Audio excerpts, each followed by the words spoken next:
खाया जुया करत हो बाबू, खा बाबू हो बाबू, खा बाबू एक समाचा। देखा क्या होता है, देखो थोड़ा सा देखे के बाद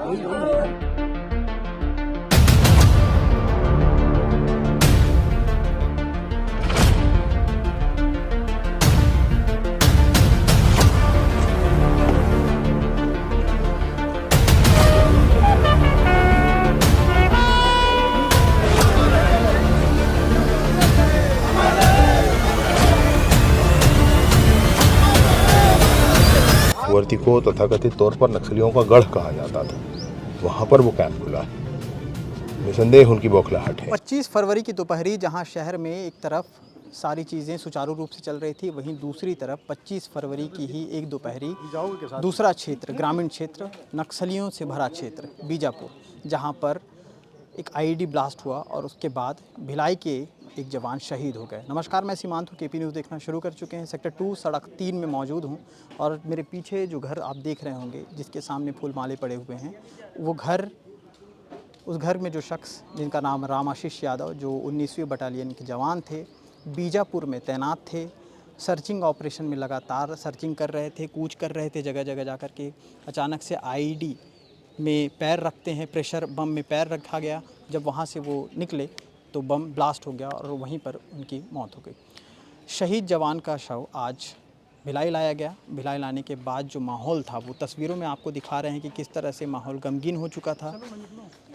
माहौल बिल्कुल वैसा ही गमगीन जिस तरह से अभी आप मौसम को देख रहे हैं। अब से थोड़ी देर पहले कड़क दोपहरी थी, लेकिन अचानक से जब बॉडी आती है, मौसम पूरी तरह से बदल चुका है और बारिश होने की संभावना है। घर वालों की आंखें नम हैं, घर वालों की आंखें भीगी हुई हैं। लगातार एक ही विलाप करते हुए रो रहे थे कि कुछ ही दिन पहले आने वाले थे, ये सारी जानकारी हुई थी। और उसके बाद खबर आती है कि जो जवान अपने घर, अपने बेटे की शादी के लिए आने वाला था, अपने बात करने के लिए, कुछ ऐसा कार्यक्रम था, क्योंकि जो चीर परिचित के लोग हैं उन्होंने बताया कि राम आशीष यादव जो हैं वो 2 दिन बाद आने वाले थे भिलाई। 3 बेटे हैं, 1 बेटी है, 1 बड़े बेटे की शादी हो गई है, 1 बेटी की शादी हो गई है और 2 बेटे अभी भी हैं, जिसमें से छोटे बेटे के लिए लड़की देखने के लिए वो आने वाले थे, ऐसा उनके परिचित ने बताया। और उसके बाद ये सारा कार्यक्रम होना था, लेकिन अचानक से ये खबर आती है। खबर के बाद तिरंगे में लिपटकर राम आशीष यादव आते हैं। गमगीन माहौल की तस्वीरें हम लगातार दिखा रहे हैं। जो भी सूबे के बड़े से बड़े अधिकारियों से लेकर के तमाम वो विधायक, वो नेता छत्तीसगढ़ के, और छत्तीसगढ़ के गृह मंत्री विजय शर्मा भी मौजूद हुए। उन्होंने परिवार के लोगों से बातचीत की। बातचीत में तमाम सारी जानकारियाँ भी इकट्ठा की। बाइट देते हुए उन्होंने उन तमाम बातों को भी रखा कि किस तरह से लगातार जो है आईईडी ब्लास्ट और इस तरह से सर्चिंग ऑपरेशन जो हो रहे हैं, उसमें लगातार जवानों को तंग किया जा रहा है, जिसका मुंह तोड़ जवाब वो नक्सलियों को देंगे। अब आपको बता दूं कि 3:30 बजे के करीब बेचापाल पदमपारा जो क्षेत्र है, वहाँ पर सर्चिंग चल रही थी जवानों की। उसी सर्चिंग में एक तरफ राम आशीष यादव जो आगे आगे चल रहे थे, अचानक से प्रेशर बम जो था उस पर पैर पड़ता है। जैसे ही वो वहाँ से हटे तो ब्लास्ट हुआ।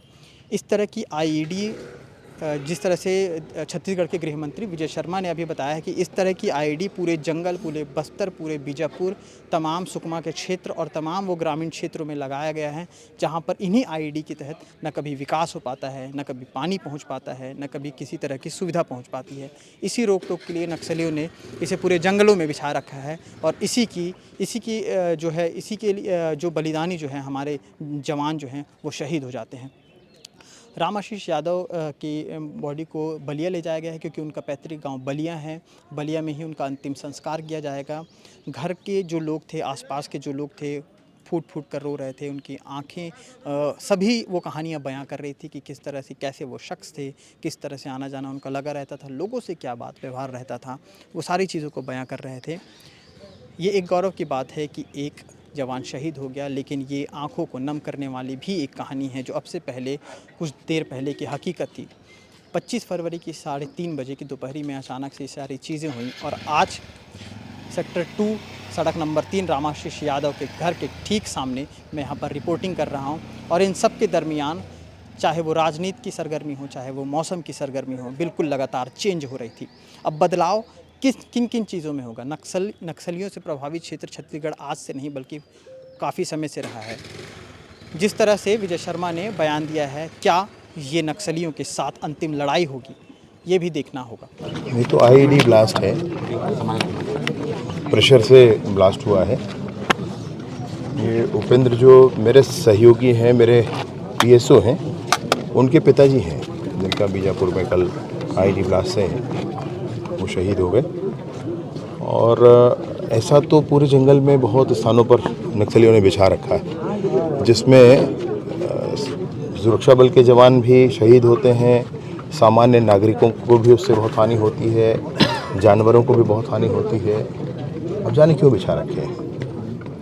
ये जितने भी आईईडी हैं ना, ये विकास के मार्ग में बाधक हैं। इसके कारण सुदूर वनांचल की माताओं बहनों को उचित समय में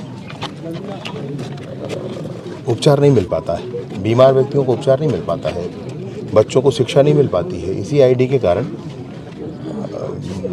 पीने का अच्छा पानी नहीं मिल पाता है। इसी आईडी के कारण इंफॉर्मेशन टेक्नोलॉजी नहीं पहुंच पा रहा है वहाँ पर। इसी आईडी के कारण लाइट नहीं लग पा रही है गांव में। इसी आईडी के कारण स्कूल नहीं खुल पा रहे हैं गांव में। जाल बिछा दिया है आईडी का। दुखद है, ये सब दूर होना चाहिए। 15 माननीय विष्णुदेव साय जी, हमारे विष्णुदेव साय जी की सरकार बनने के बाद 15 कैंप खुले, और 15 कैंप में वो कैंप भी है जो पुअर्ती में खुला है। पुअर्ती को तथाकथित तौर पर नक्सलियों का गढ़ कहा जाता था, वहाँ पर वो कैंप खुला है। निसंदेह उनकी बौखलाहट है। छत्तीसगढ़ में अंतिम लड़ाई है नक्सलियों के साथ। केंद्रीय गृह मंत्री जी ने बहुत स्पष्ट तौर पर ये कहा है, हम बातचीत के लिए भी सदैव तैयार हैं। जो भी मुख्यधारा पर आना चाहें उनका स्वागत है। उनको उनकी पूरी बात सुन करके और उनको मुख्यधारा में शामिल किया जाएगा। अन्यथा बस्तर के कोने कोने तक विकास पहुंचाना, ये विष्णुदेव सरकार की प्रतिबद्धता है।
खाया जुया करत हो बाबू, खा बाबू हो बाबू, खा बाबू एक माझा अपनिया हमनाती होली हो बाबू, खा बाबू हमरो जिंदगिया खाया करत रे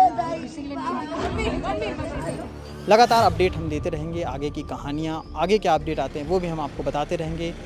शहर की खबरों और ग्रामीण क्षेत्र की और ज़मीनी हकीकतों से जुड़ने के लिए आप हमारे चैनल को सब्सक्राइब ज़रूर करें। नमस्कार, मैं सीमांत हूँ, कैमरे के पीछे सचिन थे। शुक्रिया।